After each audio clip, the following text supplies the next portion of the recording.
There are artists who sell records, and then there are artists who permanently alter the emotional landscape of an era. Andrea Bocelli belongs entirely to the second category. For more than 3 decades, his voice has moved through concert halls, cathedral ceilings, open-air stadiums, and living room televisions with an authority that defies simple explanation. He reaches people who have never once attended an opera, people who cannot name a single classical composer, people who would laugh at the suggestion that a tenor could make them cry, and then proceeds to make them cry anyway. That is a rare and almost inexplicable gift. But lately, something has shifted in the way the world is talking about him. The name Andrea Bocelli has been appearing in headlines with a frequency and excitement that goes beyond a routine album release or a scheduled concert tour. Something significant is happening. So what exactly is going on with Andrea Bocelli right now, and why is the entire world suddenly paying attention again? To answer that question properly, you have to understand not just the headlines but the man behind them, and that story begins more than 6 decades ago in the quiet hills of Tuscany. Andrea Bocelli was born in the small village of Lajatico, a peaceful and unhurried place nestled among rolling hills and vineyards in the Tuscan countryside, approximately kilometers south of Pisa. His parents, Alessandro and Eddie Bocelli, operated a modest family farm and sold agricultural machinery. It was a life rooted in the land, shaped by the rhythms of seasons and hard work, and nothing about that rural setting would have suggested that one of its children was destined to perform before popes, presidents, and billions of people across every continent on Earth. From the very beginning, however, Andrea's life came with a challenge that would have defined and perhaps defeated many people.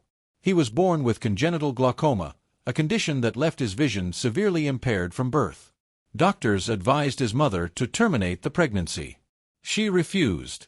That decision, made quietly and firmly in a small Italian town many decades ago, is something Bocelli has returned to throughout his public life. For him, it is not a political talking point.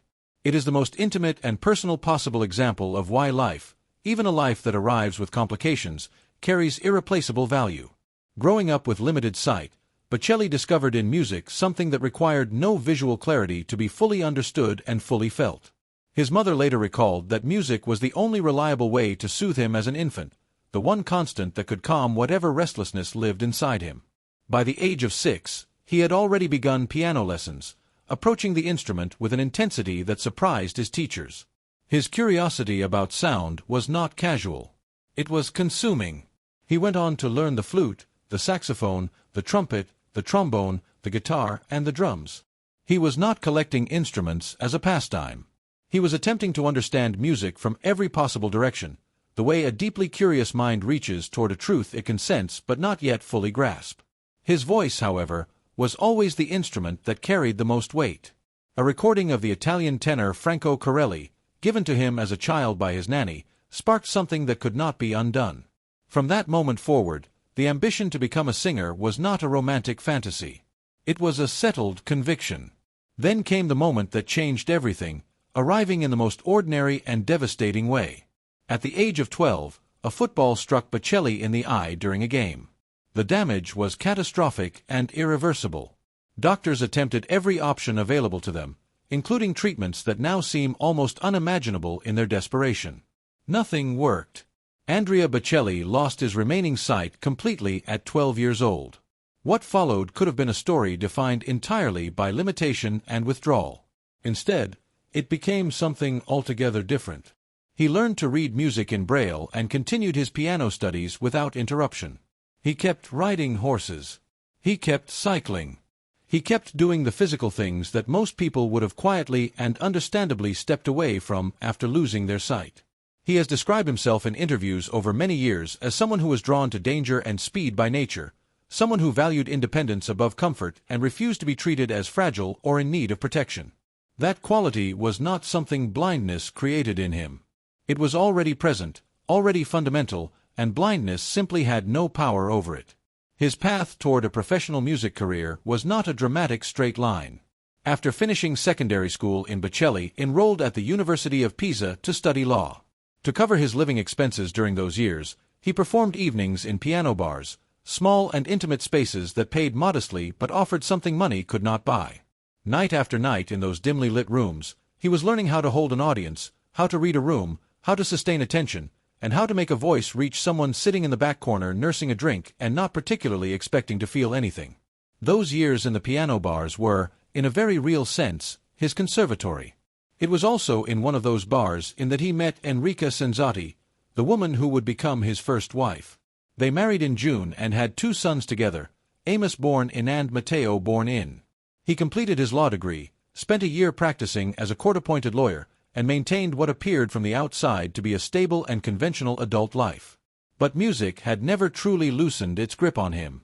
It was the main current running beneath everything else, patient and certain, waiting for him to finally stop resisting it. Coincidences they would strain credibility if written as fiction. Italian rock star Zucchero was developing a song called Miserere and needed a tenor voice for a demonstration recording intended for Luciano Pavarotti. Andrea Bocelli was brought in as a temporary placeholder, a stand-in voice while the actual arrangements with Pavarotti were being worked. So unlikely that the defining turning point arrived in, and it came through a sequence of When Pavarotti heard what Bocelli had recorded, the reaction was nothing like what anyone expected. Rather than recording the song himself, Pavarotti urged Zucchero to keep the unknown blind tenor from Tuscany. Not just for the demo. For the actual release. That single act of recognition from the greatest operatic tenor of the 20th century altered the entire trajectory of Andrea Bocelli's life. When Miserere was released, it spread naturally and organically across Europe, the way music spreads when it carries something genuine and true at its center. The following year, Bocelli joined Zucchero on a full European tour, and night after night, audiences encountered something they had not been prepared for. When he stepped forward alone to sing Nessun Dorma, the response was not polite or measured. It was immediate, visceral, and unmistakable. A music executive named Caterina Caselli heard Bocelli perform at a private birthday gathering for Zucchero. Within a short time, he had signed with Sugar Music in Milan. He stood on the stage of the Sanremo Music Festival performing in the newcomers category and walked away with the highest scores ever recorded in that section. In early, he returned to Sanremo for the main competition, performed Il Mare Colmo della Sera, and won again, establishing yet another record. His debut album followed that April and reached platinum status in Italy within weeks of release. The momentum from that point was extraordinary, and it felt earned rather than manufactured. He performed alongside Pavarotti at the Pavarotti International Charity Concert in Medina, standing beside the man who had first vouched for him. He made his opera debut as Macduff in Verdi's Macbeth. He performed at St. Peter's Basilica before Pope John Paul II. Each of these moments seemed to arrive naturally, as though the voice itself was simply following its proper path. Then came a song called Con te partiro. Bocelli sang it at Sanremo and finished in 4th place, receiving no prize and generating no particular excitement in the press. Yet the song refused to disappear. It traveled beyond the festival, beyond Italy, spreading through Belgium and across Europe with a momentum that surprised everyone who had underestimated it. When English soprano Sarah Brightman heard the song playing in a restaurant and sought Bocelli out, a collaboration followed that would transform both of their careers. Together they reworked the piece as a duet titled Time to Say Goodbye, recorded with the London Symphony Orchestra and performed as a farewell tribute to German boxer Henry Maske. The song reached the top of the German charts and stayed there for 14 weeks. It sold millions of copies worldwide. It made Andrea Bocelli not merely an Italian crossover success but a genuinely global musical figure, a name that needed no explanation or cultural translation in countries that had never previously embraced operatic tenors. What followed across the next 2 decades was a career of extraordinary breadth and remarkable steadiness. He performed at the Kennedy Center in Washington. He appeared at the White House. He released full opera recordings alongside albums designed for broader popular audiences, moving between the two worlds without apology or justification. He collaborated with Celine Dion, Ed Sheeran, Jennifer Lopez, and dozens of others, always on his own terms, always with the unhurried and unshakable confidence that has characterized every major decision of his career. He sang before stadiums filled with people who had never attended an opera in their lives and made them feel they were seated in the finest concert hall imaginable. His albums accumulated. His records sold. His voice, somehow, kept deepening and maturing over the years, developing qualities in his 50s and 60s that had not been available to him in his 30s. That continued growth is itself remarkable.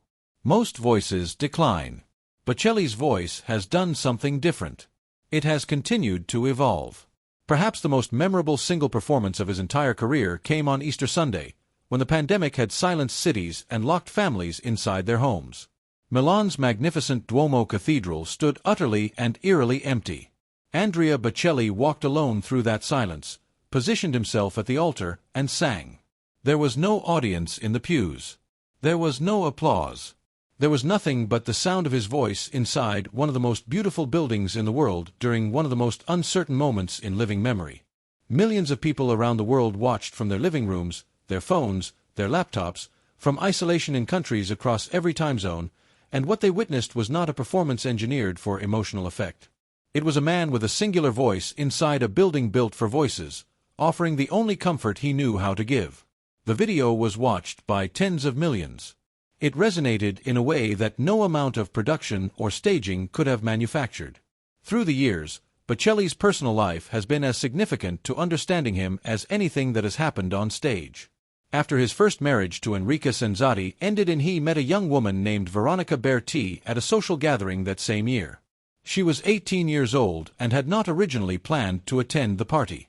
She found herself alone in a quiet room near a piano and began singing to fill the silence. Bocelli heard her voice from somewhere else in the house and was immediately moved to find out who she was. They spoke for hours that evening. The connection between them was immediate, genuine, and complete. Despite a 25-year age difference that some observers noted with raised eyebrows, the two built a full and meaningful life together over the following 12 years before formally marrying in at the sanctuary of Montenero in Livorno, Italy. The ceremony was small, attended only by close friends and family.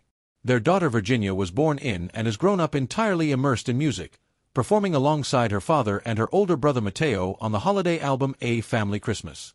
Bocelli has described Virginia's singing voice as angelic, and there is nothing performative about the way he says it. He simply means it. Veronica is not only Bocelli's wife and the mother of his youngest child. She manages his professional career, serves as vice chair of the Andrea Bocelli Foundation, which works on humanitarian and cultural causes globally, and produces his live television specials and documentary projects. The couple shared their life with a wider audience through a music special called The Journey, filmed as they traveled through Italy on horseback, stopping to perform with artists including Tori Kelly and Tauren Wells. The concept was born during the pandemic, rooted in Bocelli's desire to move freely through Italy and share that freedom with his audience. Their partnership is one of the most defining and consistent elements of his life, and he speaks about it with a directness and warmth that makes clear this is not a media-managed narrative. It is simply the truth of how he lives and who he loves. Bocelli has not been entirely without controversy over the years. Reports circulated that Donald Trump had personally invited him to perform at his presidential inauguration, having previously hosted Bocelli at his Mar-a-Lago estate. The reports generated significant backlash on social media. Bocelli ultimately did not perform at the ceremony and made no dramatic public statement about the decision. He stepped back quietly and allowed the moment to pass. He spoke in defense of opera singer Placido Domingo following allegations of sexual misconduct made by more than 20 women. Bocelli did not dismiss the seriousness of those allegations but raised concerns about the speed with which professional consequences arrived before any legal process had concluded. He drew a distinction between moral judgment, which he felt belonged in courts and in private conscience, and artistic judgment, which he believed should remain separate. The comments were received with mixed reactions. Some found them measured. Others felt differently. Bocelli did not attempt to dominate that conversation. He said what he believed and allowed the world to respond. Through all of it, what has remained constant is the music itself and this man's unshakable, lifelong relationship with it. He has never appeared desperate for relevance. He has never reinvented himself to chase a trend or recapture an audience that was drifting. He has simply continued working with the same patience and focus that characterized his first performances in the piano bars of Pisa 4 decades ago. Which brings us to the headline that has the entire world talking right now. A years old, Andrea Bocelli has been confirmed as the headline performer for the final draw of the FIFA World Cup, scheduled for at the John F. Kennedy Center for the Performing Arts in Washington, D.C. The event will reveal the group stage matchups for the most expansive World Cup in the history of the tournament, the first ever to feature national teams, with the United States serving as the primary host nation alongside Canada and Mexico. Sharing the stage with Bocelli will be Tony Award-winning actress and vocalist Nicole Scherzinger, global pop superstar Robbie Williams, and the legendary disco icons Village People. The evening will be co-hosted by Heidi Klum, comedian and actor Kevin Hart, and actor Danny Ramirez. Sports figures of extraordinary stature, including Tom Brady, Shaquille O'Neal, Wayne Gretzky, and Aaron Judge, will serve as draw assistants, while former England captain Rio Ferdinand and award-winning broadcaster Samantha Johnson will conduct the actual draw. Eli Manning will oversee red carpet proceedings outside the venue. For Bocelli, this is not a departure or a reinvention or a carefully calculated bid for renewed relevance. It is simply the next natural and fitting chapter for a voice that has always belonged to the world's largest and most important stages. He performed at the Celebrate Africa concert in Johannesburg just days before the World Cup final. He has sung at Olympic ceremonies, royal celebrations, presidential inaugurations, papal events, and national commemorations across virtually every continent. He understands better than perhaps any other living performer what it means to carry a performance before an audience that contains the entire world. The FIFA World Cup draw is, in a meaningful sense, exactly the kind of moment this entire career has been building toward.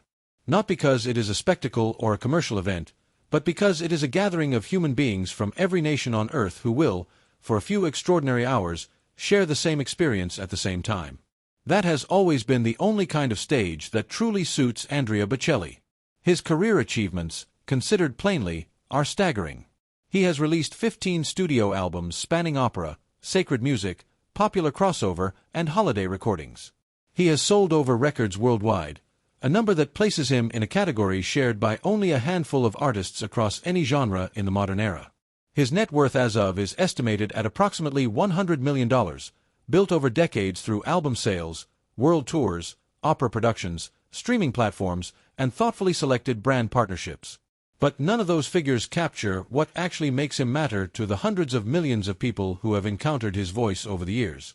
What makes him matter is what happens in the moment when he opens his mouth and the sound fills whatever space he is standing in. Something in the human nervous system responds to that voice in a way that bypasses rat iona.